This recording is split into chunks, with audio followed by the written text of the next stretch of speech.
Għal darbohra S&P Global Rating ikkonfermaw ir-rating pożittiv ta' pajjiżna kif ukoll il-prospetti stabbli għall-ekonomija tagħna. Dan b'kuntrast għal dak li għamlu l-pajjiżi kbar bħal Franza fejn ingħata downgrade fir-rating. Ir-raġuni ewlenija riżultati ta' pajjiżna kienet il-qagħda dejjem titjieb tal-finanzi pubbliċi. Bil-kontrarju dak li qed issostni l-oppożizzjoni, l-esperti internazzjonali ma jħarsu lejn wiċċ ħadd sostnew li pajjiżna dalwaqt se joħroġ mill-proċedura tad-deficit eċċessiv. Dan filwaqt li rimarkaw li l-livell tad-dejn nazzjonali hu moderat u taħt kontroll, tant li tibassru li se jiġi taħt l-40% meta tqis l-assi likwidi li għandu l-gvern.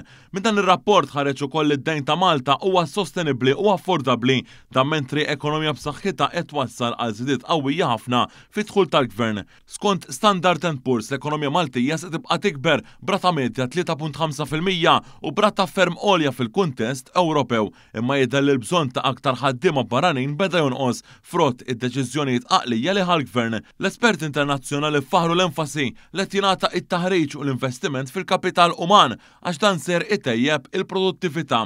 Impressjonanti ħafna il-fatt li l-ekonomisti ta' Standard & Poor's qed ibassru li bejn l-2023 u l-2028 il-ġid nazzjonali se jiżdied bin-nofs minn ftit aktar minn 20 biljun euro għal 30 biljun euro.